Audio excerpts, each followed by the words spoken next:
if you are asking your students to take time out of their day to fill out an onboarding form, we want to make it as strategic as possible so you can really actually use the data that you're getting from them. Welcome to Systems Famous, the podcast where we're revolutionizing the coaching industry by putting client results first. I'm Ashley Pendergraft, a systems and automation expert with over 5 years of experience in the coaching industry. Let's get into the show.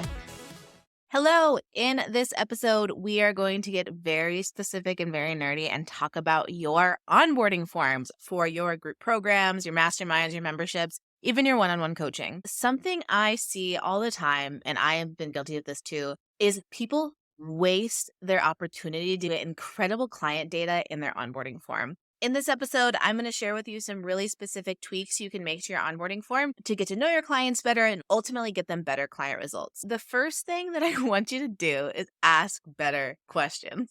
That sounds so silly and basic, but truly, if you look at your onboarding form, you probably have not touched that thing since you started your group program.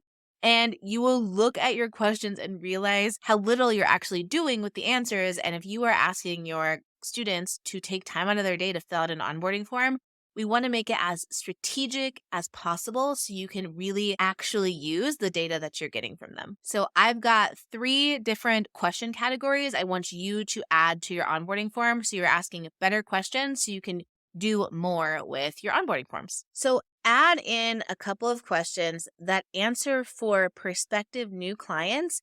Is this right for me?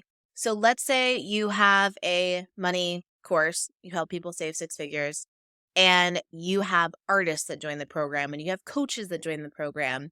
What I want you to think about is the people that slide into your DMs and say, well, I'm an artist. Would this work for me?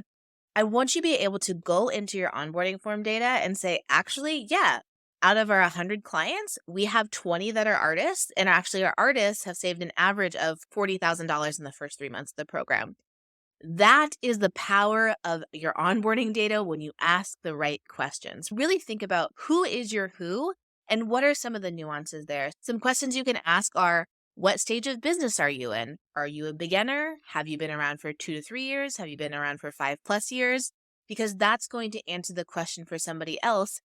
How far along in business should I be? Is this too advanced? Is this too beginner? You will have data to show here's the average length of time our clients have been in business.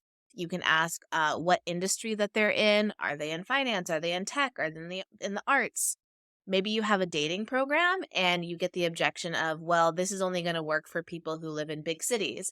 Ask them, where do you live? What state do you live? What country? So you can say X amount of our clients are actually based in Kansas.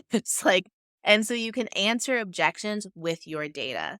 That's the first thing I want you to do is ask better questions so you can get the actual results to help your marketing. The other questions that I want you to add is ask better questions that actually ask them where they're starting so you have baseline data. If you are helping people save 6 figures, you want to know how much do they have right now? And if you don't have a super trackable, measurable program promise, you can also measure skill-based. So let's say you want to help people have a confident dating life.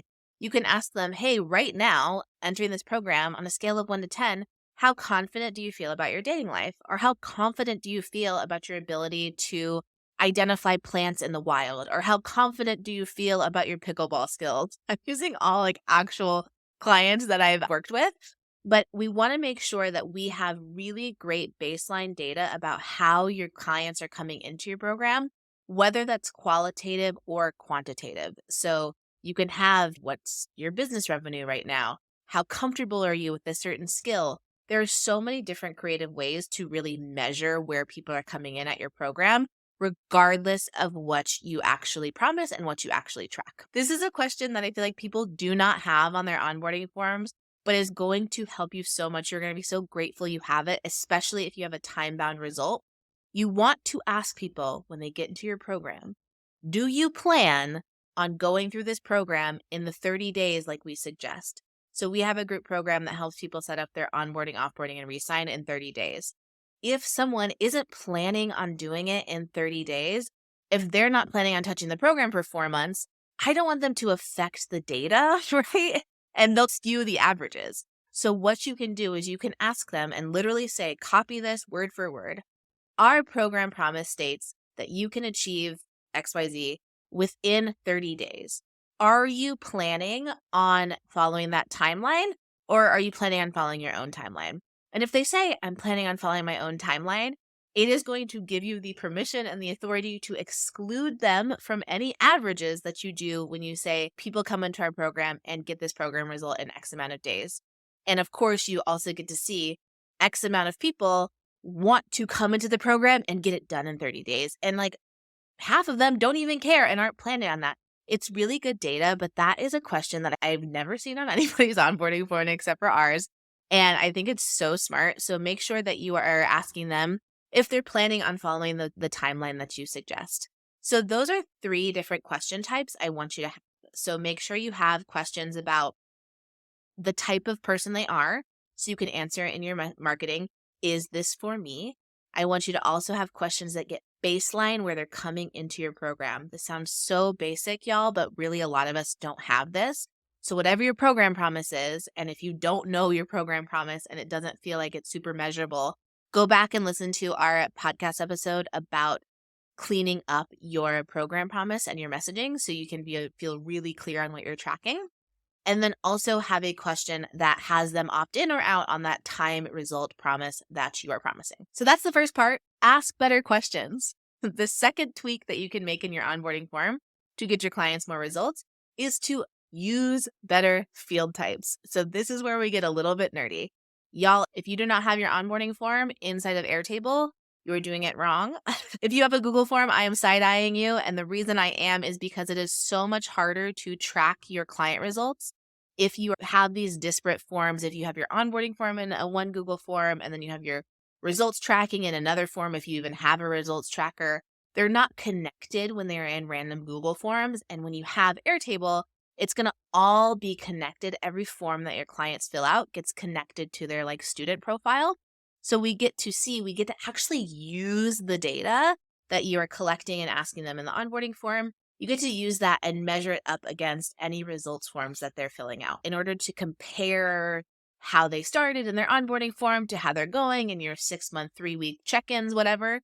You need to have the right field types. So again, very nerdy, but we have what we call green light field types. These are field types that make it really easy to compare data, to add charts, to really see trends inside of your onboarding and see trends in your result tracking. Those are things that are pretty straightforward. They're anything that you can really easily measure. So our green light field types are things like date fields, currency, number, percent, rating, single select fields, multiple select, anything that we can use to really aggregate data. We can add sums, we can do averages. We want as many of those as possible, and we want to stay away from our yellow light field types. Those are anything that are open-ended. Single line text or open-ended paragraphs. I want you to look at your onboarding form and be really critical and say, how can we get as many green light field types as possible and get away from these yellow light ones that are just hard to measure? So if you say, how long have you been in business? Don't have an open-ended field. I know you think that you're doing something helpful for your clients to say well, it'd be helpful because I want more details out of them. I don't want to give them a drop down because I'm losing out on really important context. When actually the opposite is true.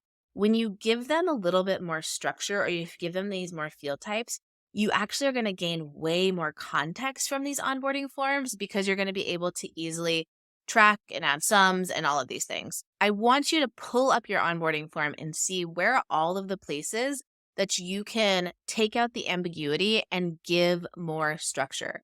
So if you're asking them anything about dates, anything about numbers, it seems so simple, but make them a currency field instead of an open-ended field.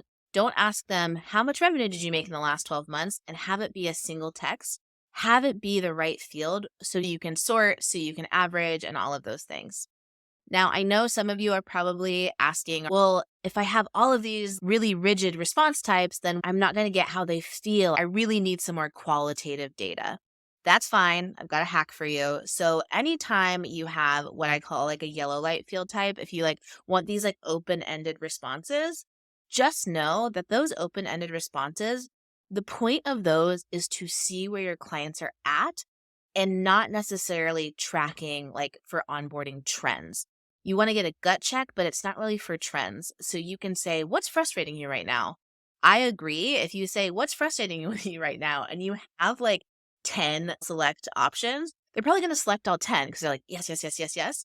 And there's so much value in hearing from their own mouth, in their own words, what they're struggling with.